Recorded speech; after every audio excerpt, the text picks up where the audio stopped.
E antes de chamar aqui as crianças, eu chamo aqui a Gigi, o Christopher, né? O Cauê também, que vão compartilhar um pouquinho do que eles viveram lá no Teen Street, né? Vem cá, Gigi, Christopher. Vou compartilhar um pouquinho e daqui a pouquinho o Ivo e a Cati vão falar também. É importante antes dele subir, porque a primeira coisa que chegou aqui, pastor, vai ter oportunidade para contar? Vai, tu vai agora. Então eles foram lá, meus amados, aleluiados. Voltaram aleluiados lá do Teen Street. E logo o Natanzeira vai também, Natan. Natan vai poder ir lá com o papai e com a mamãe, né? Glória a Deus. Márcia Cecília também, né? E aí, como é que foi lá? Vamos ver, vamos abrir a palavra de Deus. Eles foram lá, meus amados,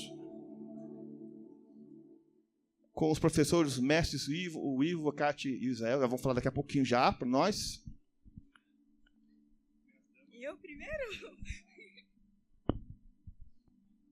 Oi, gente. Boa tarde. A paz, igreja.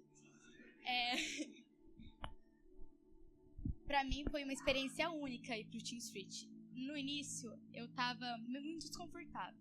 A minha mãe me perguntou se eu queria ir. Eu falei assim, mãe, se você não for, eu não quero. Daí ela falou assim, então o problema é seu, porque eu já te inscrevi. E daí eu falei assim, tá bom então, né? Daí eu falei com os meninos, eles falaram que iam ir também, né? Daí eu falei assim, pelo menos vai ter alguém da igreja comigo. Daí, quando eu cheguei lá, no primeiro dia a gente não fez nada, porque a gente chegou no sábado. Já no domingo, a gente teve o Seven no início, que era pra gente estudar a palavra. E daí, a gente estudou muito o livro de Apocalipse. E a gente chamou o livro de Apocalipse de Revelação. E a gente começou a trabalhar sobre as 7 cartas para 7 igrejas. E daí a gente falou primeiro no capítulo 1, versículo 4 ao 7. Eu vou ler aqui um pouco sobre. Eu, João, escrevo às 7 igrejas que estão na província da Ásia, que a graça e a paz lhes sejam dadas da parte de Deus, aquele que é, que era e que há de vir, da parte dos 7 espíritos que estão diante do seu trono, e da parte de Jesus Cristo, a testemunha fiel. Ele é o primeiro filho que foi ressuscitado e que governa os reis do mundo inteiro. Ele nos ama e pela sua morte na cruz nos livrou dos nossos pecados e fez de nós um reino de sacerdotes ao nosso Senhor. Calma aí que eu li errado.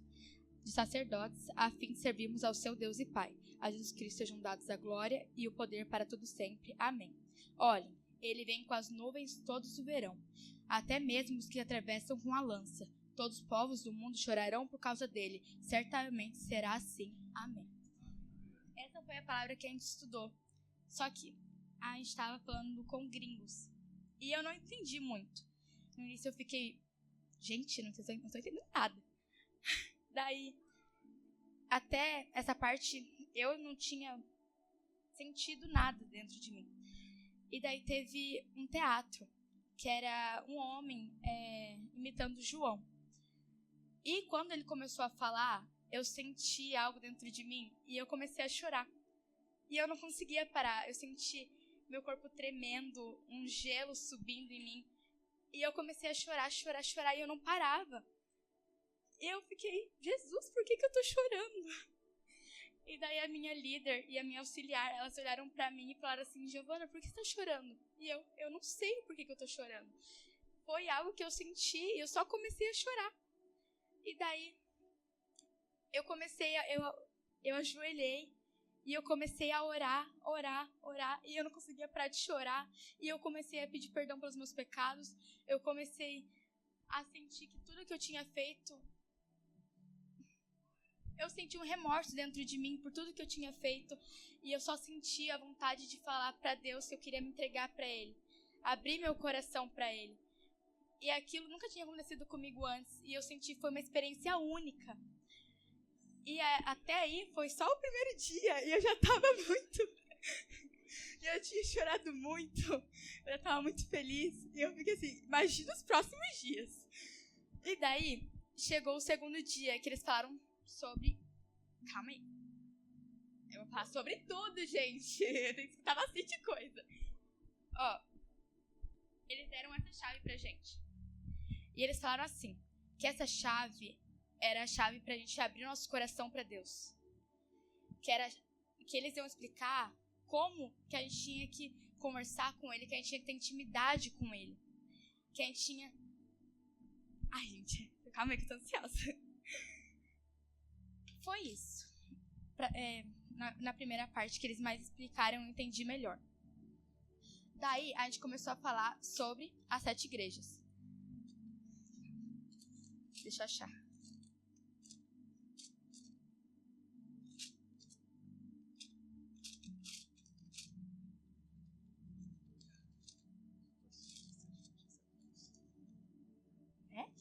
Eu passei, eu me perdi inteira. Ah, tá. Sei já.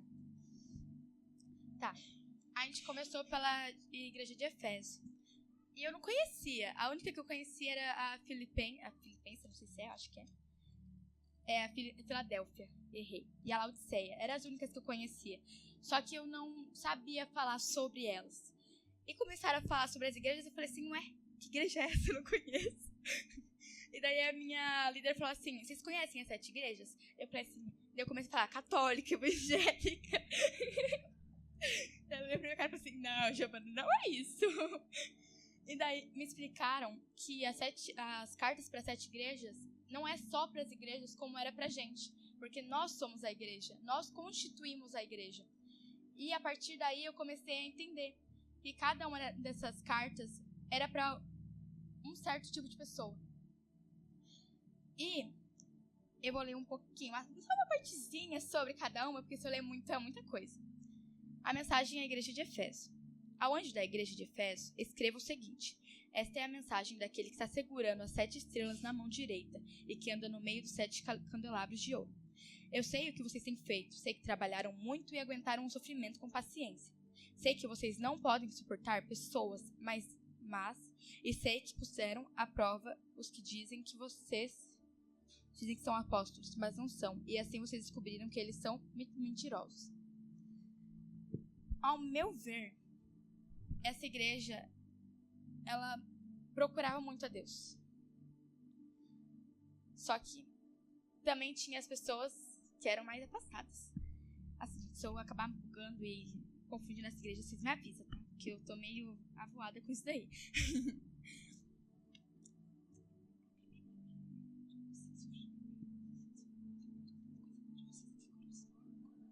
Calma! Para de me apressar, que eu vou ficar mais ansiosa ainda. Tá. Chega, eu não vou mais falar sobre as igrejas, então, já que Tá. Então, vou fechar isso daqui, senão eu vou falar muita coisa. Tá. No segundo dia, eu continuei chorando. E eu fiquei assim, por que eu tô chorando? Por que eu continuo chorando? Já não chorei bastante? Não. E eu continuei sentindo aquele frio e aquele tremor. E os outros dias continuam assim. Só no penúltimo dia que eu não senti nada. Eu fiquei assim, senti tudo nos outros dias, mas agora não sentindo nada. E eu vi todo mundo caindo. As pessoas caindo e acordavam dando risada pra todo mundo. Começaram a dar gargalhada. As pessoas nem me conheciam e começavam a dar gargalhada pra mim. Eu fiquei, E daí eu falei assim pra Deus, se for da tua vontade, que amanhã eu caia. Eu orei um monte pra isso. E daí no último dia, eu tava chorando, eu tava orando. E daí eu levantei e comecei a orar, louvar. Errei. E daí quando eu tava louvando, eu comecei a chorar de novo. E eu comecei a orar levantada. E as meninas do meu quarto começaram a vir orar por mim. Vieram umas 6 meninas orar por mim. E daí na última, acho que foi a 7ª, mais ou menos, ela tava orando por mim, e daí era minha líder. Eu olhei pra ela e falei assim, Bela, minhas pernas estão tremendo. Eu falei assim, minhas pernas estão tremendo demais, isso não é normal. E daí ela olhou pra mim, ela não tinha escutado, ela continuou orando, e daí do nada eu paro no chão. Eu só lembro de acordar com a mão no peito, e eu comecei a chorar de novo. Eu só chorava, eu não conseguia parar de chorar. E pra mim foi uma experiência muito única, porque eu não era próxima de Deus. Eu não tinha conexão, eu não lia a palavra, eu tinha dificuldade de orar. E hoje, isso é algo que tá sendo fácil pra mim. eu cheguei com uma maturidade enorme. O meu ver sobre Deus mudou demais. E eu fico muito feliz por isso. E essa experiência é algo que eu quero levar para a vida inteira. E eu desejo que eu vá muitas e muitas vezes ainda e que eu vá como Steph também. Gostei muito.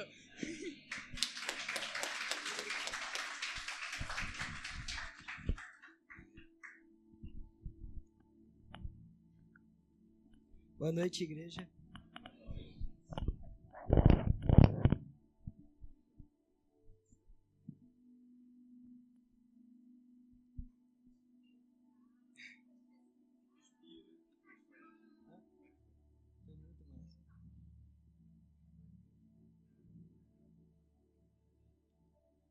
Uma coisa que aconteceu lá que bateu assim em mim mesmo foi chorar.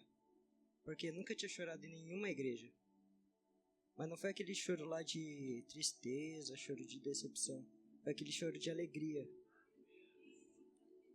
Na presença de Deus.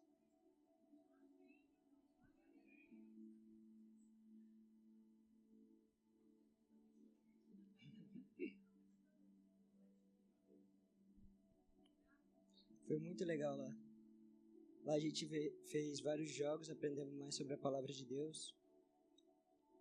Lá foi um lugar assim que quem era ateu já se converteu.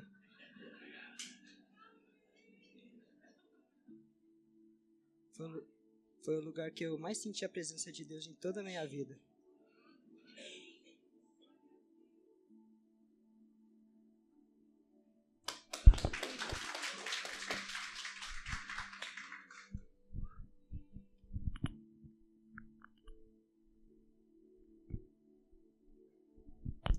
Paz, igreja.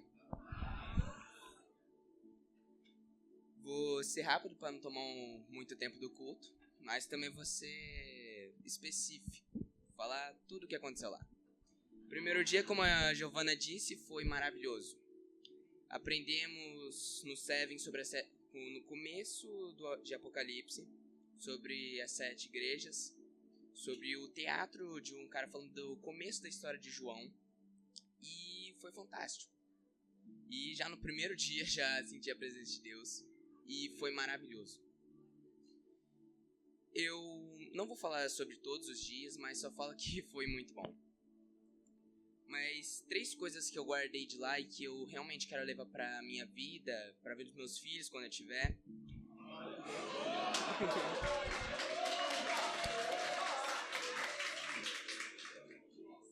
É que em um Connecting que a gente faz toda vez depois do Seven, que é a gente falar sobre o que a gente aprendeu, é que o nosso líder Wesley falou pra nós: quantas vezes vocês pensaram que Jesus pode voltar hoje? Quantas vezes vocês acordaram, oraram pra Deus, muito obrigado por mais um dia, mas pensaram, ele pode voltar hoje? A segunda coisa é um versículo que eu guardei, que se quiser abrir pode, mas se não quiser também tudo bem. É Provérbios 4, 23. Tenha cuidado com o que você pensa, pois a sua vida é dirigida pelos seus pensamentos. Não adianta seguir uma vida com Deus, orar, jejuar, prestar atenção na palavra dele e meditar um pouco, mas sim levá-la para a sua vida. Não meditar por um tempo e depois deixar de lado. Como Wesley também disse, não vamos fazer com Deus como se ele fosse um objeto. Usar uma blusa, usar ele por alguns meses, depois deixar de lado. E a terceira coisa foi que... eu esqueci o nome do cara que falou lá na frente. Foi no meio do Seven, que eles chamam de pega a visão. Ele falou pra nós, eu esqueci o nome dele, que aqui na Terra nós vamos viver quanto tempo? 40, 50, 60 anos, 20, 2 anos? Ninguém sabe quanto tempo você vai viver aqui. Ninguém sabe quanto tempo você vai ficar aqui. No máximo vamos ter o quê? 100 anos? 95? 80? Se Deus permitir uns 300 anos? Mas Mas e com Deus? Com Deus vamos viver toda a eternidade. Não vai ter essa de, um dia o sistema solar vai explodir com ele. Não vai haver isso. Vamos viver para sempre, felizes na presença dele. Não vai existir mais dor, sofrimento, doenças, a morte. Não vai mais existir. Mas e sem ele?